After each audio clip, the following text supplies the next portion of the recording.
colega que yo les había comentado, ¿no? Que es Fabricio Luz, tiene ya una trayectoria también en trabajo clásico sobre lo que se va a tratar de hoy, en relación al psicoanálisis, la antropología, la religión, y también en este caso lo que llamamos la psicología transpersonal. Les voy a dejar con Fabricio. Cualquier pregunta ustedes pueden hacerle con toda confianza, porque es una persona que lo conozco bastante tiempo ya y tiene la posibilidad de poder debatir también temas que ustedes quieran llevar, en este caso, para poder hacer unas preguntas que sean de interés de cada uno. ¿Ya? Bien, Fabricio. Entonces, adelante. Bueno, buenas tardes, amigos, colegas, otros colegas, aquí agradeciéndolo a mi colega y amigo Jesús. Bueno, voy a empezar con esta conferencia. Es un poco, o sea, la conferencia puede ser un poquito tediosa porque va a manejar varios conceptos, ¿no? Es antropología, psicoanálisis, religión y también lo que es la hipnosis, para poder enmarcarnos un poco en lo que son los estados modificados de conciencia y profundizar en lo que es el inconsciente bajo el punto de vista de la psicología profunda. Entonces, bueno, vamos a dar inicio. Aquí hay como una pequeña resumen de los puntos que se van a tratar, porque el título, si lo coloco todo, pues el título sería demasiado grande. No voy a hablar un poquito de lo que es las teorías humanistas, transpersonales, sobre todos estos temas, porque no es común que se aborde en las universidades, ¿no? Salvo una maestría o un doctorado en psicoterapia transpersonal o en psicoterapia humanista, ¿no? Como hacen en algunas universidades. Y bueno, en nuestro país no es muy común. Eso básicamente más se hace en Chile, en otros países. Entonces, aquí voy a nombrar estos temas puntualmente para poder desarrollarlos con mayor detalle. Bueno, tenemos lo que es la antropología, ¿no? La antropología es una ciencia social que utiliza herramientas sociales para poder investigar todas las manifestaciones culturales que realiza el hombre, las manifestaciones culturales, y realmente la antropología puede estudiar todos los fenómenos que realiza el ser humano. Básicamente, para poder ir acotando el tema de la ponencia, me voy a centrar en lo que es la antropología de la religión. Sí. Básicamente, la antropología de la religión va a estudiar el origen, el desarrollo, la evolución y de cómo todos los fenómenos religiosos en nuestras culturas que tiene la humanidad a lo largo de la historia se han ido desarrollando. Hace un análisis comparativo, interpretativo, etcétera, ¿no? Comenzando desde el pensamiento mágico como una continuidad del pensamiento religioso, o sea, viéndolo todo como una manifestación humana y entendiendo que toda religión es el producto de una manifestación cultural propia, ¿no? Obedece a un contexto sociocultural, espacio y tiempo y todo ello, ¿no? Así que, entonces, voy a analizar lo que es el tema del sincretismo religioso, ¿no? El sincretismo religioso básicamente debería ser un fenómeno sociocultural en el cual dos culturas, ambas tienen distintas religiones, toman contacto cultural y comienza a haber un intercambio, ¿no? Una fusión de conocimientos, de culturas, de repente también de enfoques religiosos, religiones, y se crea una mezcla, una amalgama, como es el caso de nuestro país, ¿no? Nuestro país tiene el privilegio de tener una cultura milenaria, ¿no? Así nomás ningún país lo tiene. Muchos países que en la actualidad son muy desarrollados, incluso potencias, no tienen la trascendencia cultural que tenemos nosotros, no tienen todo ese patrimonio cultural milenario que tenemos nosotros.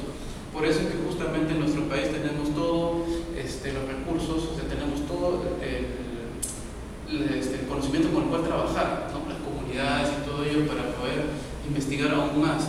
Entonces tenemos lo que es el fenómeno del sincretismo, ¿no? El sincretismo, como les explicaba, la mezcla, la fusión, ¿no? Entonces aquí explico un poco lo que es el sincretismo que ocurre entre la religión católica, que es la que han puesto los colonizadores, y nuestras religiones prehispánicas, porque, ojo, no solamente es la religión inca.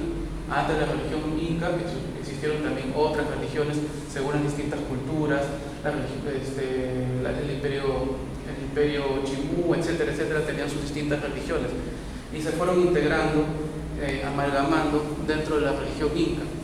Y bueno, cuando llegaron acá los españoles, ellos impusieron la religión católica, pues no, como sabemos todos, pero estos conocimientos religiosos, estas tradiciones prehispánicas no quedaron destruidas, siguieron superviviendo a través de un fenómeno que conocemos como el chamanismo. Este fenómeno del chamanismo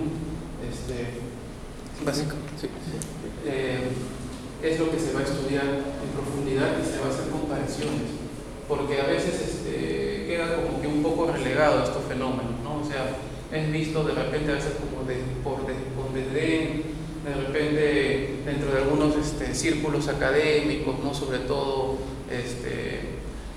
círculos de estudios de medicina, ¿no? Psiquiatras, ¿no? Sin embargo, en otros países esto es muy aprovechado, muy investigado, profundizado. Vienen muchos especialistas a nuestro país para hacer investigaciones y todo ese conocimiento llevarlo a otras universidades, ¿no? A otros lugares. Y nosotros lo tenemos acá a 2 horas de viaje o de camino, a veces en el mismo lugar donde nosotros vivimos, y no lo aprovechamos. Entonces, aquí voy a explicar un poco más en profundidad, ¿no? El sincretismo que les expliqué, bueno, es el sincretismo que se formó en el país con la llegada de los españoles, ¿no? Pero vivimos actualmente un sincretismo que no es muy conocido, muy difundido, ¿no? Que es el sincretismo de los nuevos movimientos religiosos en la actualidad, ¿no? Entonces, a veces hemos escuchado de algunos autores, de algunos libros como Deepak Chopra o Luis Hay, etcétera, etcétera, ¿no? O Osho, por ejemplo, ¿no? Que es tan conocido dentro de los círculos de los psicoterapeutas humanistas o transpersonales, ¿no? Pero no entendemos bien el contexto, ¿no? Cómo esto se desarrolla, cómo esto aparece así. Entonces, aquí voy a hacer un pequeño resumen, ¿no? Que básicamente, ¿no? El contexto de los movimientos religiosos, de los nuevos movimientos religiosos en la actualidad, también se le conoce como nueva era, el fenómeno de la nueva era o New Age, ¿no? Es un movimiento integrador que integra distintos enfoques, no solamente, digamos, religiosos propiamente, sino también filosóficos, también terapéuticos, psicoterapéuticos.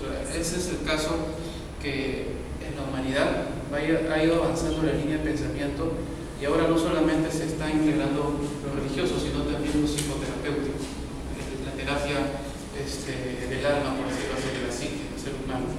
Y se está volviendo a épocas antiguas, ¿no? Porque antiguamente el chamán, el curandero, el sacerdote de la comunidad, etc., él era psiquiatra, era psicólogo, era médico, era terapeuta, tenía múltiples funciones dentro de su comunidad y se está regresando a ello. O sea, el proceso de la religión se entiende también como una forma de terapia. Y eso es lo que está más o menos encaminándose en la humanidad con esta tendencia de la nueva era. Claro, o sea, existen también sus críticos, como todo, ¿no? O sea, tiene sus aciertos y también tiene sus desaciertos, ¿no? Y justamente para eso es el estudio, ¿no?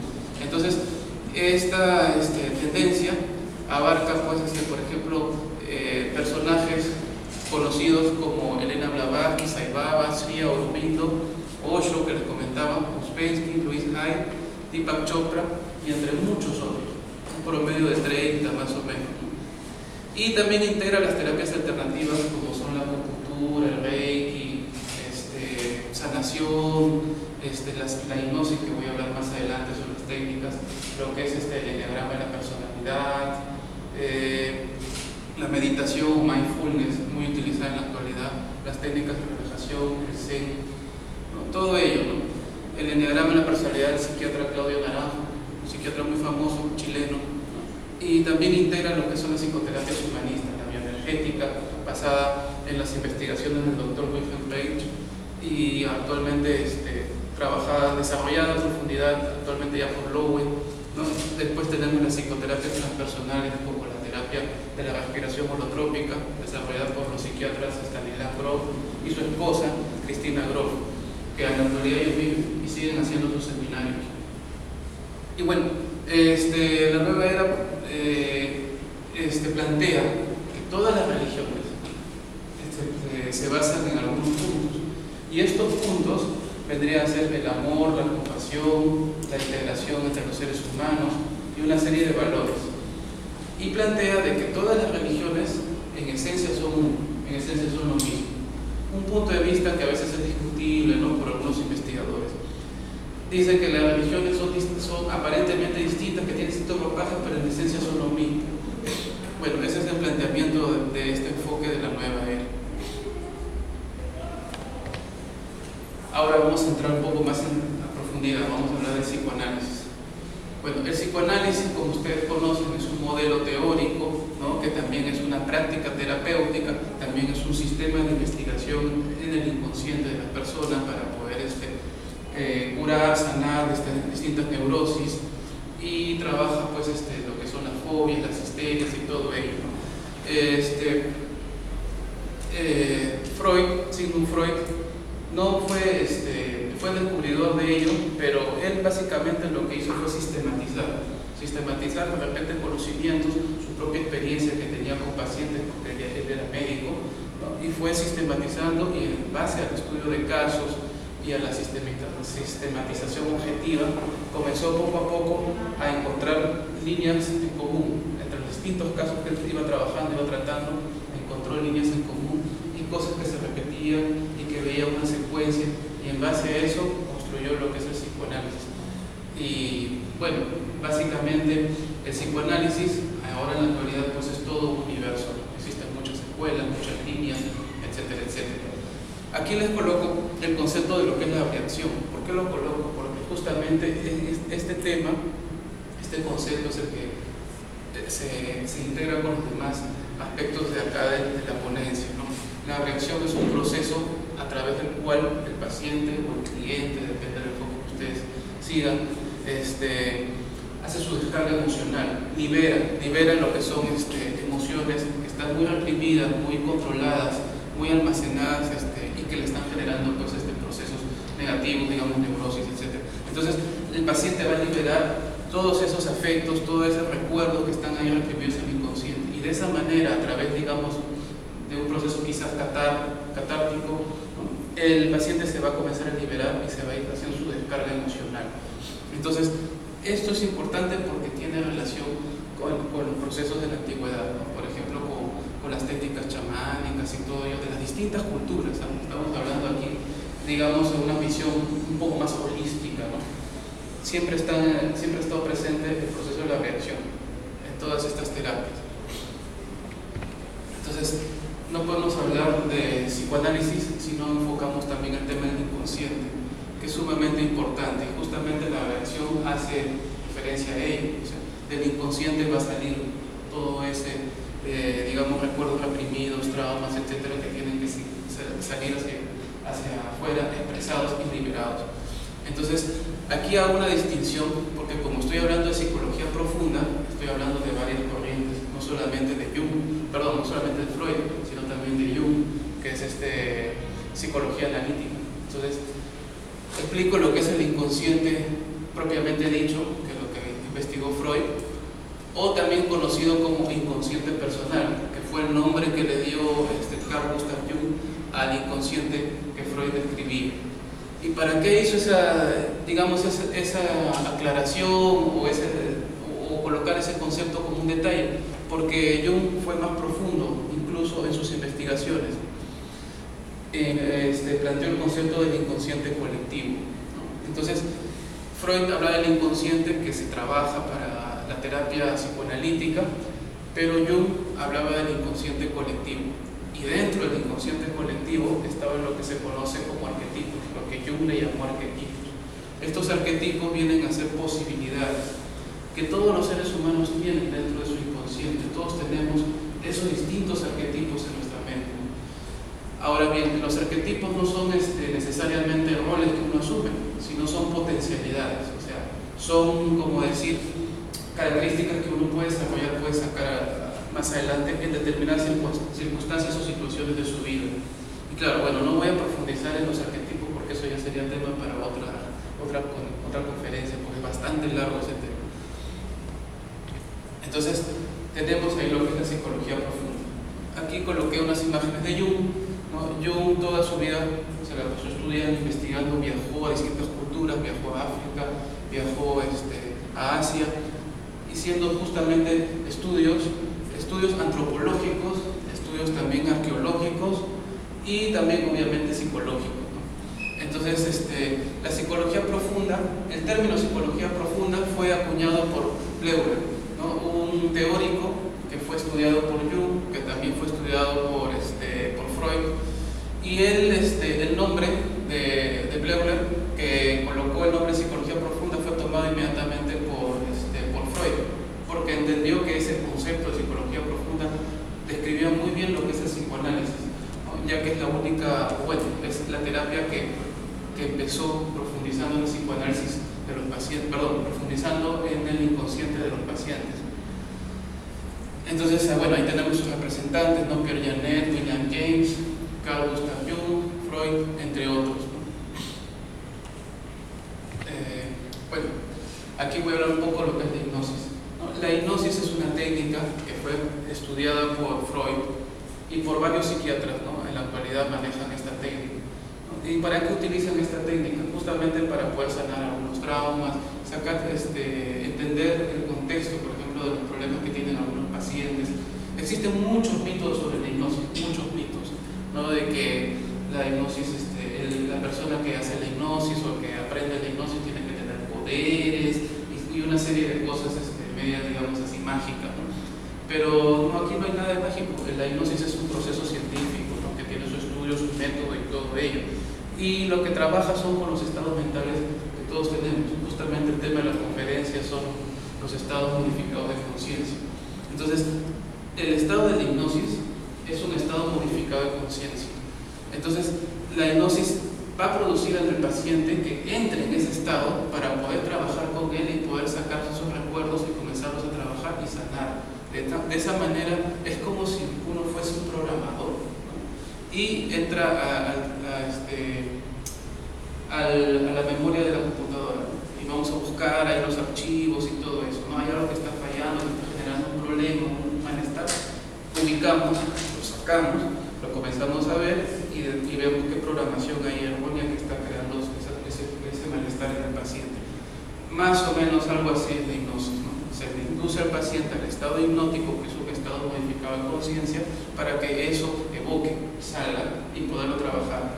Entonces, a veces el paciente no es consciente exactamente por qué él se siente mal, por qué él no puede dormir, por qué a veces tiene determinadas reacciones ante ciertos tipos de situaciones. ¿Por qué? Porque a veces ha tenido unas vivencias en la infancia o en épocas muy tempranas que ha borrado el recuerdo, o quizás lo ha tenido también de adulto, pero el evento ha sido tan traumático que simplemente el mecanismo que utiliza el inconsciente es borrar la información y la almacena, pero queda ahí como que se dice dando vueltas en el interior generando conflicto. Entonces el hipnosis se entra en ello, se saca y se puede trabajar. Bueno, entonces ese método de hipnosis va a ser utilizado también por los antiguos curanderos o chamanes.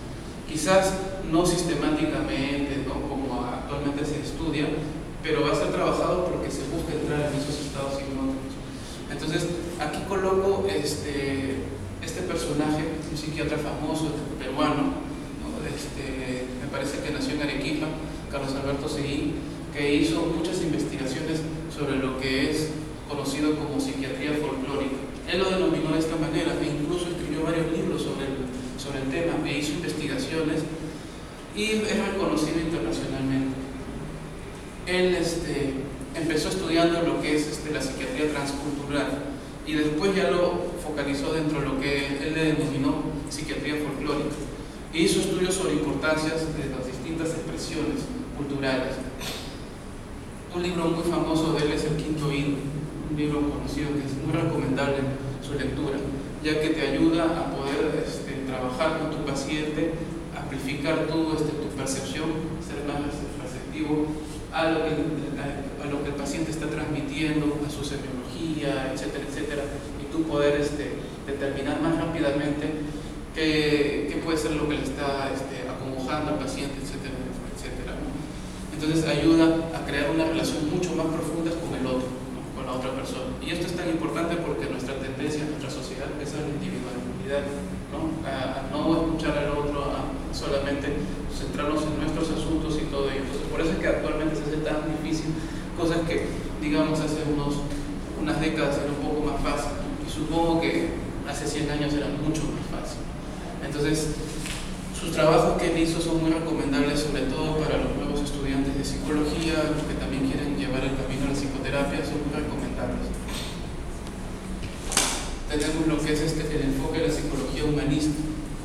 La psicología humanista va a empezar a trabajar con los estados modificados de conciencia, pero vistos desde el punto de vista como experiencias cumbres, que Abraham Maslow lo determinó de esa manera. O sea, él estudió esos estados cumbre y comenzó a darse cuenta que no son experiencias ordinarias, sino son estados distintos a los otros estados que normalmente uno tiene. Entonces, la psicología humanista se desarrolla como un enfoque, digamos así, que busca contrastar un poco con el reduccionismo que había del conductismo en aquel entonces, ¿no? Había el conductismo y también un psicoanálisis ortodoxo que creaba un clima, digamos, muy plano con respecto a las nuevas investigaciones que se estaban dando. La psicología humanista se desarrolla entre los años 50 y 60, ¿no? Las décadas de esos 50 y 60, cuando ya estaba en Occidente la influencia de nuevas corrientes religiosas, ¿no? De Oriente, sobre todo de la India. Llegaban gurús, llegaban distintos pensadores, filósofos a Occidente. Entonces trajeron todo un bagaje cultural, conocimiento, filosofía, religiones nuevas para enriquecer lo que ya estaba acá, digamos, rancio, ¿no? De los conocimientos muy reduccionistas, digamos así. Entonces, a partir de esa influencia, ¿no? De la década de los 50, 60, comienza a generarse ello y se crea como un nuevo paradigma. Por eso es que la psicología humanista es la tercera fuerza, ¿no? Considerada la tercera fuerza dentro de la psicología, ¿no? Y se centra en las posibilidades que tiene el ser humano. El ser humano tiene infinitas posibilidades. Y esto es literal, porque el inconsciente es infinito. Profundizamos al inconsciente personal. Vamos más profundo, entramos a la dimensión del inconsciente colectivo. Y dentro de la dimensión del inconsciente colectivo existen infinitas posibilidades. Entonces, como hemos visto, vamos yendo un poquito cada vez más profundo, ¿no? Entonces, aquí explico lo que son las experiencias cumbre, que justamente ese es el tema que es ¿no? señalado de la psicología humanista, ¿no? Son los hechos o experiencias concretas que van a marcar de una manera a la persona, o sea, y de esa manera van a, digamos, a cambiar, digamos, el rumbo o el destino de su vida. Quizás él seguir una tendencia, pero a través de una experiencia cumbre va a cambiar. Puede ser un viaje, puede ser una experiencia de un momento de inspiración, éxtasis espiritual, etc. La siguiente. Tenemos lo que es la psicología transpersonal. Ahora del humanismo nos vamos a la psicología transpersonal. La psicología transpersonal desarrolla en profundidad lo que el humanismo comenzó a verlo como vislumbres, ¿no? O sea, las experiencias cumbres, etcétera, etcétera. Ahora la psicología transpersonal hace de eso su tema de estudio y se desarrolla con toda su capacidad en ello. Entonces, la psicología transpersonal vendría a ser la cuarta fuerza. La cuarta fuerza de la psicología es una cuarta escuela con otro nuevo paradigma, ¿no? Y justamente es ella, a diferencia de otros enfoques, que ve en los estados modificados de conciencia otras posibilidades, porque el modelo médico enfoca los estados modificados de conciencia como, digamos, aspectos de esquizofrenia, aspectos psicopatológicos, pero no ve los otros aspectos que también hay, no ve justamente lo que la psicología transpersonal va a desarrollar. Tenemos aquí a distintos autores, incluso Carl Gustav Jung también plantea lo que es el inconsciente colectivo, los arquetipos, la sincronicidad, etcétera, etcétera, como elementos también que van a ser tomados por esta fuerza de la psicología. Tenemos los trabajos de Wilber, ¿no? El psicólogo Wilber, que también habla sobre lo que son el orden jerárquico y las experiencias o los estados personales y transpersonales. Estos estados se asemejan mucho a los estados modificados de conciencia. Tenemos aquí a Stanislav Grof, que es uno de los representantes de la psicología transpersonal, que en la actualidad vive y recorre el mundo dando conferencias y explicando lo que es su terapia, que él, creó. Su terapia de él es la terapia de la respiración holotrópica, que en sus inicios, cuando este psiquiatra investigaba estos fenómenos, empezó con medicamentos o sustancias alucinógenas. Él experimentó con el LSD, que en aquel entonces, en la década de los 70, era legal. Entonces, ya cuando el LSD pasa a ser ilegal, ya una sustancia prohibida, entonces él comienza a profundizar sus estudios y se da cuenta que existen técnicas ancestrales que producen a la persona el mismo estado modificado de conciencia sin necesidad de consumir el LSD o cualquier otra sustancia, alucinógena. Entonces, esa técnica que él la desarrolla, la denominó la respiración holotrópica. ¿Y en qué consiste? Es una respiración acelerada que hace el paciente. Claro, el terapeuta le va a indicar los planteamientos, cómo tiene que desarrollarlo, pero es una sobreoxigenación del cerebro que toma un tiempo. Hay como unos 40 minutos previo a la sesión, que es la preparación, después los 40 minutos siguientes o 45 minutos dependiendo, que es ya el estado holotrópico, y después otra media hora o 40 minutos cuando ya es simplemente como que la salida. Entonces, como es un poco larga, no es muy común, no es muy utilizada, pero sin embargo ayuda mucho a poder aflorar y sacar todos esos recuerdos o situaciones desagradables que uno a veces tiene almacenado en el inconsciente, y ayuda para también poderlos trabajar y tratar. Entonces, es una técnica de hiperventilación, ese es el nombre, científico de ello. Y los psicólogos transpersonales aseguran que pueden, con esta técnica, ¿no?, entrar al inconsciente del paciente, y el paciente comienza a evocar y a sacar todo ello. Estas técnicas se han utilizado también acá en Perú, en las culturas prehispánicas, en la cultura hindú, ¿no? En la cultura hindú hay una técnica dentro de lo que es el yoga que se conoce como pranayama, ¿no? Y el pranayama es todo un estudio de la respiración, y existen varias técnicas de respiración, y es muy similar a esta respiración holotrópica.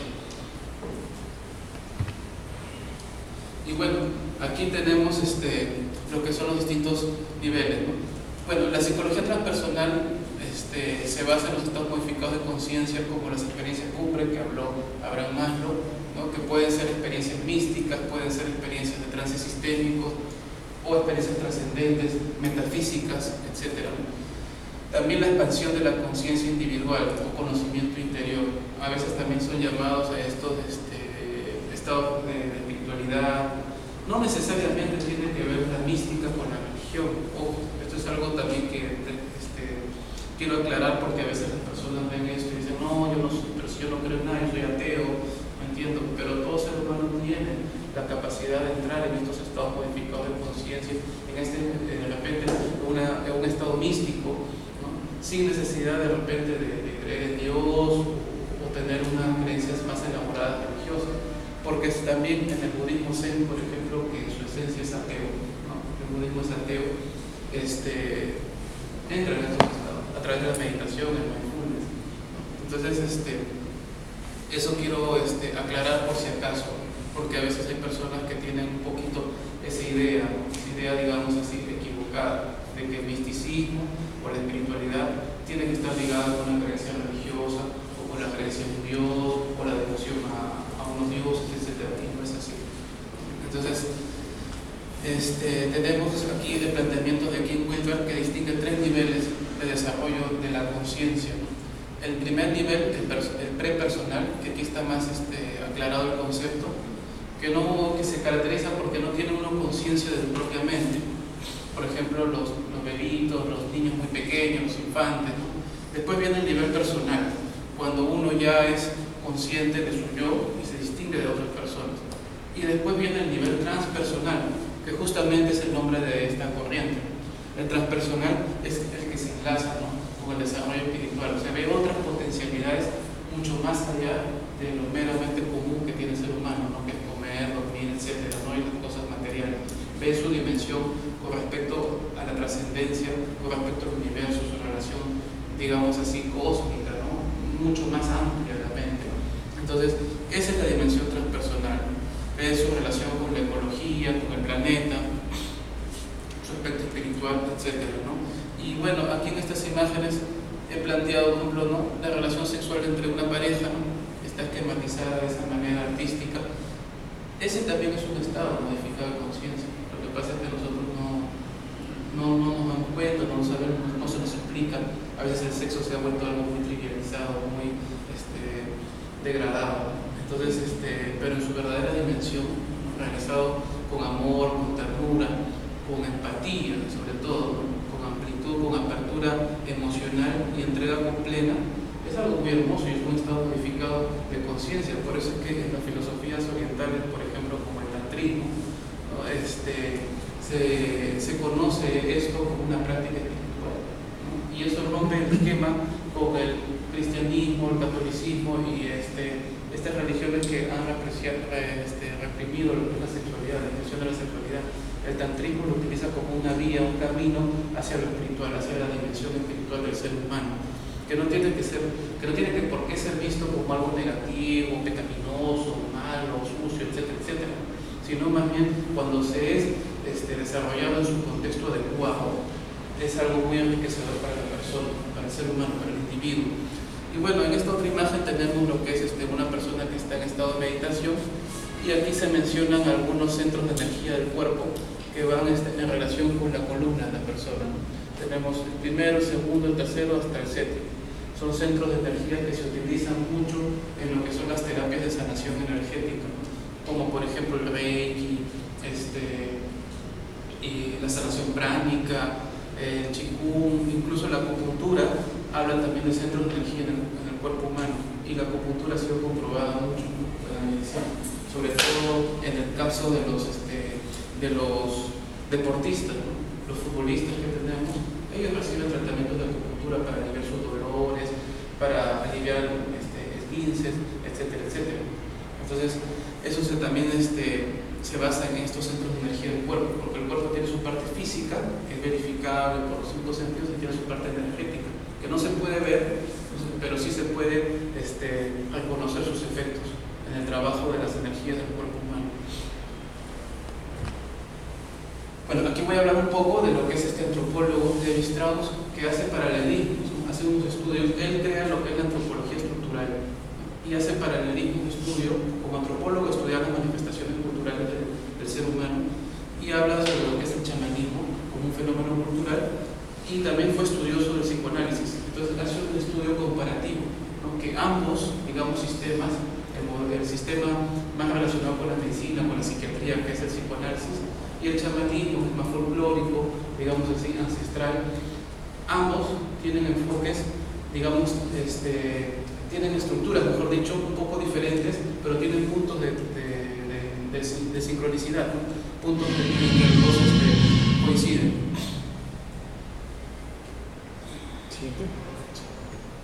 Entonces tenemos aquí un primer planteamiento, ¿no? El psicoanálisis busca lo que es la reacción, como les había mencionado, y tiene una intervención, digamos, no tan directa del psicoanalista, ¿no? El psicoanalista va a escuchar al paciente, le va a hacer ciertas preguntas, dependiendo del enfoque dentro del psicoanálisis, ¿no? Porque hay un psicoanálisis freudiano muy ortodoxo que es no intervencionista, solamente escucha. Hay uno ya distinto que puede ser un poquito que interviene más, o sea, una escuela que sigue dentro del psicoanálisis, pero va a utilizar los conflictos que tiene el paciente, y ese mecanismo de lo que se llama la transferencia, para poder comenzar con el trabajo para lograr la cura. En lo que se conoce como la cura chamánica viene a ser que trata de lograr en el paciente una experiencia, ¿no? Y esa experiencia va a permitir que exprese una serie de circunstancias, una serie de recuerdos, de pensamientos que va a expresar el paciente, y de esa manera van a representar también, van a estar filtrados, digamos así, por los mecanismos defensivos que tiene el paciente. Entonces, el paciente va a querer filtrar, ¿no?, a través de esos mecanismos, y van a través de la experiencia chamánica, de la cura chamánica, va a hacer que esos pensamientos y esas expresiones comiencen a autorregularse. Y en este caso, el chamán entra a ser como una especie, digamos así, de facilitador del proceso de la cura chamánica a través de esta experiencia. Una experiencia mágico-religiosa podría ser. Entonces tenemos aquí que el chamán vendría a tener el mismo papel doble que tiene un psicoterapeuta, un psicoanalista.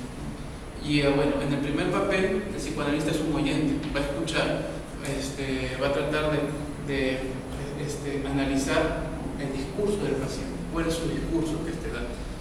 En cambio, el chamán va a ser curador, va a ser quien le hable, quien lo guía en el proceso que está viviendo el paciente.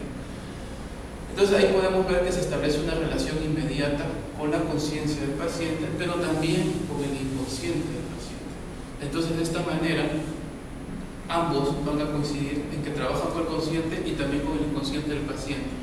Pero la cura chamánica, a diferencia de la cura que se logra con el psicoanálisis, va a ser básicamente manejado en lo que es como que una recreación, ¿no?, de la situación traumática. Por ejemplo, yo que tengo experiencia trabajando con lo que es la ayahuasca y estos enteógenos ancestrales, he observado en las sesiones y todo ello que el paciente va a sacar vivencias quizás hasta muy dolorosas, que normalmente le tomarían en psicoterapia mucho tiempo, quizás más o menos unos 8 meses, o quizás hasta un año, ¿no?, de poder evocarlo. En cambio, con la ayahuasca es algo inmediato, es algo que se logra en una hora, en una sesión. Y a veces el problema de esto, ¿no?, el riesgo, digamos así, de esto, es que a veces la vivencia es tan traumática que puede incluso afectar el estado físico del paciente. Lo puede incluso a sentirse desencajado, el cuerpo, la presión, el calor, la temperatura, o sea, porque son situaciones traumáticas que vivió en la infancia que por algo el consciente lo ha mandado al inconsciente y el inconsciente lo ha, digamos así, encapsulado, ¿no?, y lo ha guardado. Tiene una relación porque es una forma de proteger.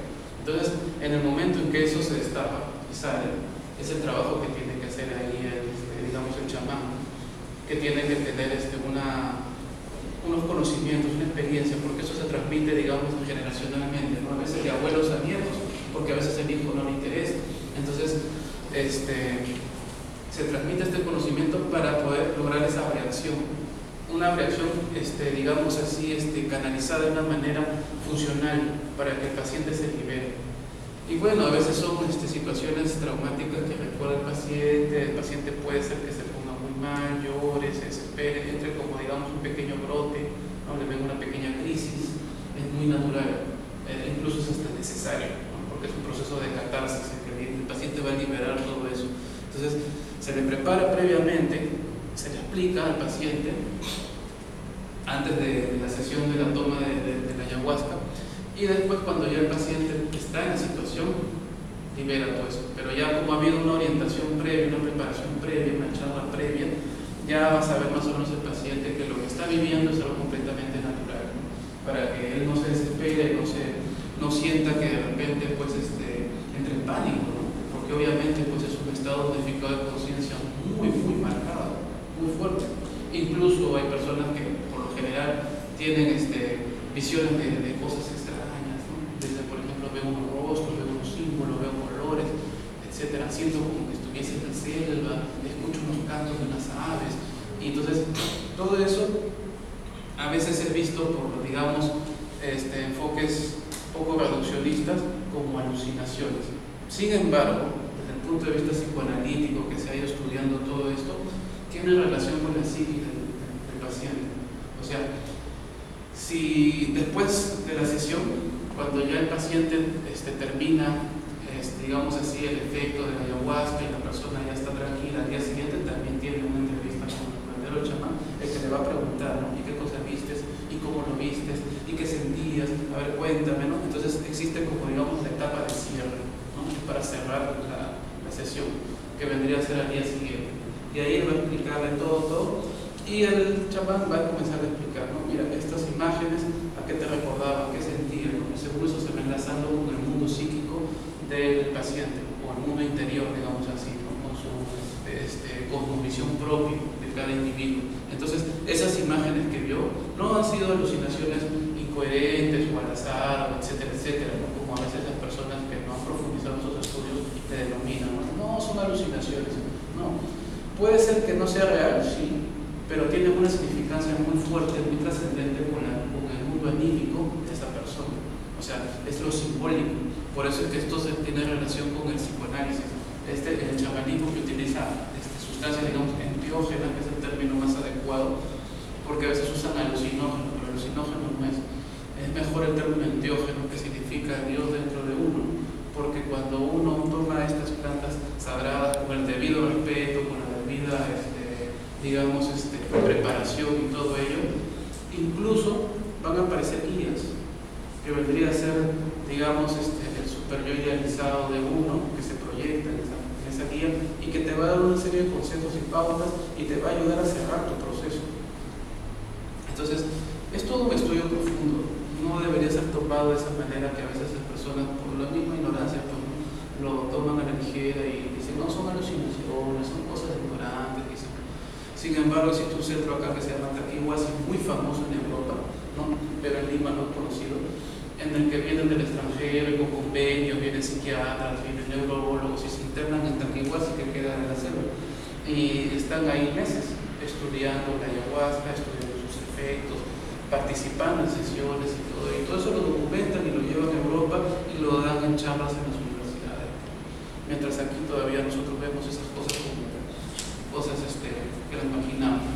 Ellos ya están proyectándose al futuro, buscando terapias con sustancias que no sean que no causen daño permanente o efectos a largo plazo, como a veces ocurre con la benzodiazepina. El consumo prolongado de benzodiazepinas genera, por ejemplo, lo que son pérdida de la memoria, deterioro cognitivo y todo ello. No solo que eso no es explicado, no es mencionado. Entonces tenemos los estados modificados de conciencia. Aquí en esta imagen, por ejemplo, es la forma clásica, ¿no? Tradicional, como se bebe la ayahuasca, ¿no? Es preparado en una vasija muy pequeñita, con la medicina, ¿no? Que así le denominan ellos, ahí concentrado. Ahora existen distintos estándares, distintas recetas, y todo eso es también una ciencia, ¿no? Que en tal lugar tienen una receta o lo preparan de esa manera porque es la forma tradicional de esa familia, ¿no? De esa familia de curanderos, linajes, etc. En otro lugar otro, ¿no? Y todo ello va a variar.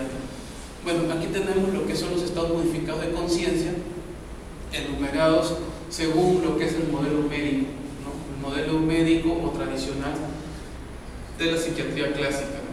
Como vemos, en este modelo se centra mucho en los estados modificados de conciencia, pero vistos desde el punto de vista patológico. O sea, ellos, o mejor dicho, el modelo médico, lo ve como cualquier estado modificado de conciencia que vendría a ser un estado ajeno al estado, digamos, convencional en que está el ser humano, como algo patológico. Solamente acepta el único estado modificado de conciencia que acepta como, digamos, saludable es el sueño, ¿no? El dormir. El estado intermedio entre la vigilia, que es cuando te despiertas, y el sueño, que es un estado intermedio de somnolencia, ¿no? Y bueno, los estados hipnóticos, que son inducidos de una manera directa para lograr tratamientos, ¿no? Y bueno, y los demás estados para ellos son objeto de estudio bajo el punto de vista que pueden ser características de enfermedades mentales, ¿no? De niños, etc. Sin embargo, como su estudio vendría a ser muy reduccionista, muy limitado, frente a lo que ya tenemos como la psicología transpersonal, ya han creado otros, digamos, subítems, ¿no? Por ejemplo, los estados de conciencia modificados o alterados, ¿no? Bajo el punto de vista a través de prácticas, ¿no? Sustancias, bueno, ya las conocen, pero de las prácticas, ¿no? Que podrían ser las prácticas de autosugestión o autohipnosis. Después las prácticas de deporte. ¿Por qué el deporte? Porque las personas que han hecho deporte, digamos así, manteniéndose por un tiempo, porque media hora es lo usual, de correr, de repente hacer una rutina de ejercicios. Pero si uno comienza a ir más allá, 45 minutos, una hora, ya el cuerpo como que se prepara para ese desgaste constante de energía y esa transformación. Después de media hora ya comienza a entrar en otro estado distinto de conciencia, que ya no es en el que estaba. En ese estado el cuerpo como que comienza a regularse, ¿no? Porque el cuerpo es como una máquina, es una máquina biológica, comienza a regularse al esfuerzo que está haciendo y comienza a bajar distintas sustancias en el cerebro, comienza a producir más glucosa, entra más oxígeno, produce otras sustancias, adrenalina, etcétera, etcétera. Entonces eso va a producir que la persona entre en un estado modificado de conciencia y es ahí cuando puede aumentar más o prolongar más su rendimiento. Y eso lo pueden dar fe de ello personas que realizan rutinas muy agotadoras, por ejemplo fisicoculturistas, ¿no? O por ejemplo los que son corredores que llaman corredores fundistas, ¿no? Que tienen que correr bastante y mantenerse trotando durante más de una hora o 2 horas. Entran en ese estado de trance o ese estado modificado de conciencia mientras hacen estas rutinas, digamos, agotadoras, extenuantes. Después tenemos otra práctica, la relajación o los estados naturales de miedo o pánico. La persona, por ejemplo, cuando entra en un estado de miedo profundo, de pánico, no razona, no puede razonar, simplemente actúa. O se queda congelado frente a la situación de miedo o huye. Y después cuando se le pregunta, oye, ¿por qué pasó? No me di cuenta, yo solamente salí, o yo solamente hice eso. Fue una reacción automática. Es cuando el consciente, la conciencia, se apaga en ese momento y se activa el inconsciente y toma, digamos así, el abordaje de la persona y toma decisiones por la persona. Entonces ese es el estado modificado de conciencia que se logra, por ejemplo, en el estado de miedo. Bueno, cuando tienes sexo, yo les expliqué, el pranayama, que es una técnica hindú dentro de lo que es el yoga. Las arengas, esto también es el fenómeno de las masas. Cuando uno está, por ejemplo, en el estadio gritando, ¿no? Alentando al equipo, etcétera, etcétera, entra en un estado de trance. Incluso hay un estado de trance colectivo y es objeto de estudio, ¿no? Se han hecho bastantes estudios al respecto. Es un estado modificado de conciencia. Y esto también ocurre en el caso de la pandilla, ¿no? Un individuo no hace nada, se muere el día, etcétera, etcétera. Se unen con unos 5 más, 6 más, ya los 6 van y roban y hacen cosas que nunca lo habría hecho él solo. Incluso se sorprende, a veces se encuentra en crisis cuando se le cuenta, mira, tú hiciste esto, hiciste aquello, porque se da cuenta que él por sí solo no lo hubiera hecho, pero la influencia del grupo que lo llevó a un estado distinto de conciencia, lo llevó a hacer. Obviamente, pues la persona, en este caso sí es consciente, ¿no? Pero se deja arrastrar. Bueno, lo clásico, lo que es el producto de una patología, ¿no? A través de unas prácticas de esquizofrenia, etcétera, o las prácticas de ayunos prolongados, la deshidratación y todo ello. Aparecen también por estado de sueño, de fiebre y todo ello. Siguiente, por favor. Acá también quiero explicar un poco de este autor de Harvard, que escribió varios libros al respecto, ¿no? Influenciados por lo que son estos estados modificados de conciencia. Aquí tenemos una imagen que puse un tablero de Ouija, porque mucha gente entra en pánico, en crisis colectiva. Acá en nuestro país ha ocurrido, por ejemplo en la Amazonía, me parece que en Iquitos hubo un caso de unos alumnos de un colegio que estuvieron jugando la Ouija y entraron todos en crisis y tuvieron brotes y todo ello, ¿no? y se transmitió por las noticias. El caso también de conexión con otras entidades, ¿no? O sea, hay estudios sobre eso. El caso también de cuando uno en sueños puede haber soñado que ha salido de su cuerpo, que tu alma salió de tu cuerpo. Es un estado modificado de conciencia. Y tú puedes incluso dirigirte en ese estado, que sientes que tu conciencia viaja a tu cuerpo, que tu alma, tu espíritu sale de tu cuerpo, puedes dirigirte a otros lugares. es un estado modificado de conciencia que se estudia. Entonces, acá quiero aclarar un poco el tema de lo que es un reduccionismo en la psicología. O sea, existió la tendencia a tratar todo de reducirlo a fenómenos biológicos, demostrables, que sean realizados en laboratorio y todo ello. Y todo lo que no podía entrar dentro de ese, digamos, esquema tendría a ser excluido de los estudios científicos. Pero ahora con las nuevas tecnologías, con la neurociencia y todo ello, que son el uso de otras ramas del conocimiento, se ha podido investigar más allá, ¿no? El uso de tomógrafos, etcétera, otras máquinas, los estados que la persona entra. Por ejemplo, se ha hecho seguimiento de electroencefalograma a monjes budistas que meditan para ver cómo funciona su cerebro, de esas personas que hacen meditación, cómo funciona su cerebro en el estado meditativo. Y más adelante les voy a explicar de las máquinas que se han creado también para inducir artificialmente a estos estados. Bueno, justamente aquí tenemos a uno de los pioneros en este tipo de tecnología. Este doctor médico, José Manuel Rodríguez Delgado, que hace poco ha fallecido, él creó unos aparatos que se llaman el estímulo Ciber. Y justamente ahí en su mano lo tienen, son pequeños electrodos que él desarrolló a través de sus estudios y sus investigaciones, para el cual colocarlo en el cerebro. Él empezó haciendo un experimento muy famoso, que es el que hizo con un toro, ¿no? Él está acá y aquí está el toro. Entonces, él colocó uno de estos electrodos en el cerebro del toro. Obviamente, como neurólogo, él había estudiado la zona del cerebro que tiene que ver con lo que es el instinto que tiene el toro de atacar. Y justamente en esa zona había colocado el electrodo. ¿Con qué finalidad?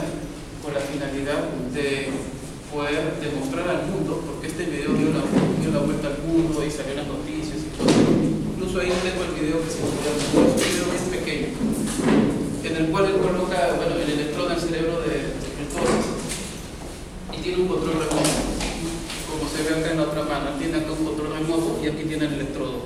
Entonces coloca el sistema en el cerebro, opera, coloca, instala, y con el mando, un control remoto, puede activarlo o desactivarlo o graduarlo, modificar todo ese aparatito que está en el cerebro. ¿Con qué finalidad? Con la finalidad de cambiar el comportamiento del toro. Y el experimento consistía en que él tenía pues su capote como un torero y llamaba al toro, al animal. Entonces el animal venía con toda su furia para atacarlo y apretar el botón. Y cuando él estaba a escasos metros de él, el toro se detenía, ¿no? O el toro se iba. Entonces así demostraba que él podía controlar, ¿no? Podía controlar al toro con un control remoto, ¿no? A través de esos electrodos que había colocado en el cerebro del animal. Y así es otros experimentos, ¿no? Por ejemplo con monos y que le han colocado las terminales acá. Claro, sus investigaciones fueron objeto de controversia, ¿no? Porque para algunos fue algo muy interesante, para otros fue un abuso, ¿no? Un abuso contra los animales y todo ello. Sin embargo, este famoso médico que trabajó también en la Universidad de Madrid, me parece, en España, fue contratado por la CIA, ¿no? Todos sus experimentos y todo ello fue contratado por la CIA para utilizarlos en el proyecto Pandora, dentro de la Guerra Fría que se estableció. Entonces, todos estos tienen fines, por un lado medicinales, médicos, y por otro lado estrategias de armas de guerra. Entonces, ese es el detalle. Y entonces, por ejemplo, aquí voy a hablar brevemente de lo que es el proyecto Ultra, MK Ultra. Esto no es ciencia ficción, esto existió, ¿no? Y fue un desarrollo de investigaciones, de procesos en el campo de la hipnosis, de la modificación de conciencia, de la colocación de estos de aparatos, de utilización de sustancias, ¿no? Para el cual se buscaba modificar el estado mental de las personas con fines, digamos así, de seguridad nacional, ¿no? Para proteger a Estados Unidos de repente ataques terroristas o infiltrar gente, etcétera, etcétera. Entonces, fue unas investigaciones que se realizaron más o menos durante 20 de años. No fue algo, si esto no hubiera funcionado, ¿ustedes creen que el gobierno hubiera invertido tanto tiempo, traer especialistas y todo ello para esto? Obviamente que tuvieron resultados. Y después, cuando ya esto fue detenido el proyecto, quemaron los expedientes y quemaron información porque tenían información muy relevante. Y ustedes saben, ¿no?, como profesionales, que el conocimiento es poder. O sea, el conocimiento de toda esta tecnología en manos equivocadas, ¿a dónde nos llevaría? Entonces, todo este conocimiento fue censurado, guardado, etc. Como ven, ese documento es un ejemplo, ¿no?, de cómo nos censuraban los papeles, ¿no?, para que no se sepa el objeto de las investigaciones y todo ello. Entonces, la CIA financió este proyecto, y este proyecto no se desarrolló con unas cuantas personas, tuvo más o menos 149 subproyectos de estudio y todo ello. Trabajaban con especialistas, con psiquiatras, con investigadores, conjuntamente con la fuerza del ejército, etcétera, etcétera. Entonces, como ven, las implicancias de los estados modificados de conciencia son muy grandes, solo que no se ve, no se explica, ¿no?, pero es utilizado hasta como arma de seguridad nacional, de protección de seguridad nacional de una nación, etcétera. Aquí tenemos lo que se conoce como el casco de Dios. Aparentemente, pues, es un casco de moto, pero que ha sido modificado. Se han colocado estos electrodos. Ya no es como el otro científico español que operaba y colocaba dentro el cerebro de estos animales, sino ya, como la tecnología ha ido avanzando, ya no se necesita colocar dentro, sino va encima. Es un electrodo que se coloca cerca. Entonces, aquí tenemos en esta imagen al neurólogo Michael Persinger, que está trabajando ahí con una chica, y a través del casco le induce a estados distintos, modificados de conciencia. Entonces ella está viviendo en ese momento una experiencia, digamos, distinta, fuera del estado normal. ¿Y qué ocurrió? O sea, llegaron a esta conclusión, llegaron a este descubrimiento no porque ellos lo planificaron y fue algo directo, sino fue por casualidad. Lo que buscaba este investigador era lograr estimular a una persona para que pueda desarrollar más su creatividad y otros procesos de aprendizaje. Pero como muchos experimentos que realmente cambian el curso de la humanidad, salen simplemente por azar, ¿no? Se colocó el aparato en la cabeza del paciente y lo induce en determinados campos magnéticos con oscilaciones pequeñas pero puntos precisos, y logra un efecto. Logra crear en la persona de manera artificial experiencias místicas o estados modificados de conciencia. Por eso es que le llamaron el casco de Dios, porque incluso hay personas que cuentan que cuando se les colocó el casco y estuvieron en este estado, pudieron tener experiencias místicas o religiosas, inclusive, ver a ángeles, etcétera, etcétera. Entonces, ¿qué con esto que ocurrió? Este neurólogo comenzó a investigar aún más. ¿Por qué, no? ¿Por qué? Entonces comenzó a ver que podía estimular determinadas zonas del cerebro y podía hacer que la persona percibiera fantasmas, seres espirituales, etcétera, etcétera. Entonces ahí comenzaron los estudios comparativos y se logró crear distintas teorías muy interesantes, ¿no? Algunos explican, por ejemplo, de que estas experiencias, digamos, cercanas a la muerte son mecanismos biológicos para que el ser humano pueda entrar en el proceso de muerte de una manera natural y tranquila. Algo que, por ejemplo, nosotros hemos perdido un poco, ¿no? Pero que en animales, por ejemplo, animales de nuestro hogar, ¿no? Por ejemplo, tenemos un perrito, un gatito, ¿no? Y aquellos que han tenido mascotas han podido observar que, desgraciadamente, cuando estas mascotas muy queridas por nosotros fallecen, al comienzo de repente la mascota se angustia, ¿no? Como es natural, pero cuando ya está en el estado del proceso de muerte, va a buscarnos a nosotros, ¿no? Y se echa a nuestro costado y ahí quiere morir. Entonces, él busca como que instintivamente protección, y como ya sabe que, como se dice, pues, ¿no?, ya no va a escapar de la guerra de la muerte, entonces busca refugio y se entrega a la muerte, al proceso de la muerte, pero se entrega de una forma relajada. Entonces ya se suelta su cuerpo y incluso hasta parece como que estuviera entrando en un proceso no tan traumático como nosotros pensamos que podría ser. O sea, el animalito, la mascotita entra en ese estado y fallece, ¿no? Y muere completamente tranquilo y en paz. Y nosotros vemos el cuerpo, que el animal se suelta y todo ello, pero